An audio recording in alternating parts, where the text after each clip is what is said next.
Welcome to another episode of Ship a War, my review of Looper. Ship a War. When ship happens, I'm there. Now before you continue on with this review, I just want to let you guys know this is a spoiler-filled review. If you don't want to be spoiled, I suggest you stop the video right now. Now Looper is a movie that I was extremely looking forward to, mainly because of the critics and fan reactions alike for this film.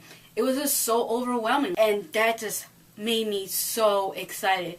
Now the two things that I kept hearing from people about this film was that it was an original story and it was a flawless movie. Basically, it doesn't have any problems. It's just a perfect film.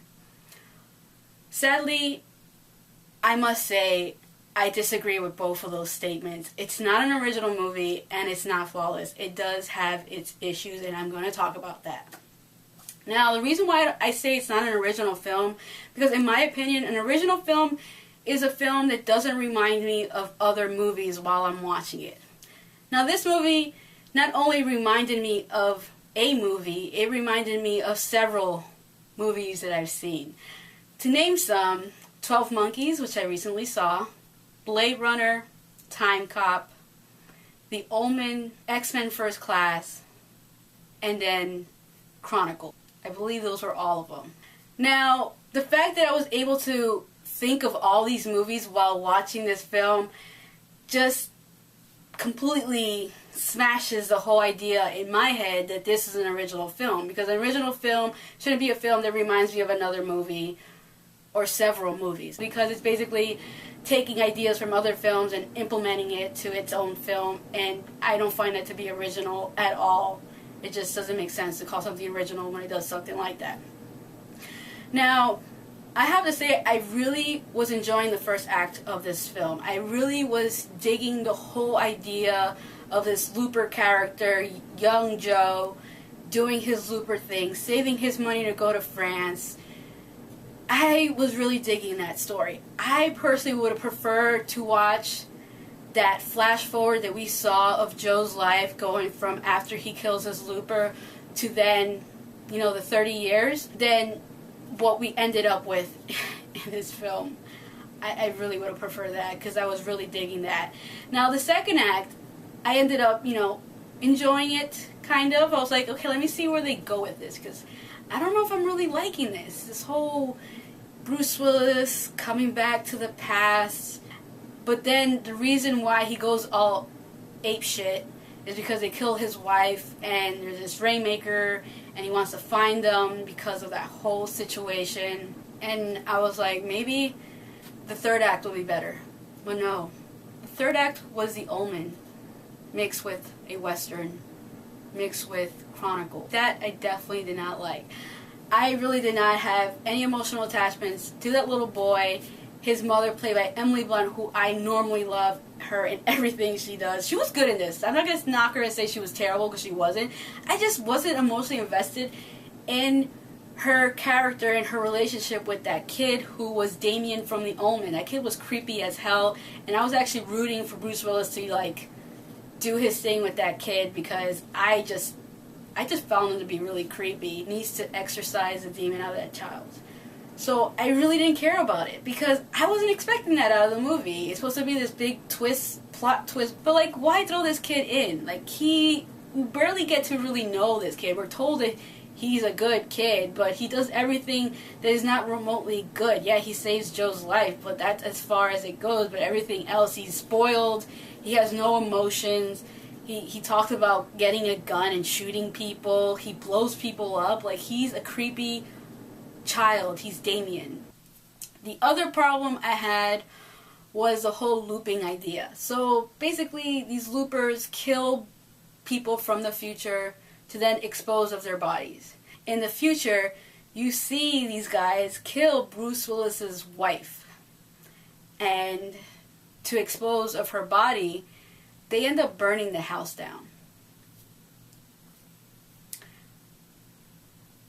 Yeah. So I didn't understand that. So if they're not able to expose of bodies, why are they able to kill this person, leave her in the house, and just burn the house down and just walk away from him? They never explained that. They never explained it. So you're just left thinking okay, so they are able to expose the bodies in the future. Because supposedly you can't expose bodies because of some tagging, tracking thing. Maybe that was just a lie to get these loopers to do their jobs. I'm not exactly sure. They never explained it. So me, as an audience member, am thinking, so wait, what's going on there? So that's a plot hole right there. The other issue I had was how ridiculous it was that Bruce Willis goes to the past and ends up taking out all these mob guys who work for this big honcho dude who basically is from the future, and he controls all the loopers. And he just does it without any problems. And you don't see any real big showdown with Bruce Willis and the big boss guy. You just see a scene where the guy walks in and the guy's dead on the floor, and it's like, that's it? That quickly? These guys control this whole time traveling thing, and they're able to get defeated by one guy? It was just so disappointing. I was expecting some bigger showdown than that. Even though, like, the beginning of it, when he was shooting everybody, was pretty cool. But I was disappointed how quickly that was solved. As for the romance in this movie, I really didn't feel any emotional attachment to any of it because there wasn't any build up to it. Even the whole Bruce Willis thing, like, you're supposed to feel like, oh man, he lost his wife. Yay to what he's doing.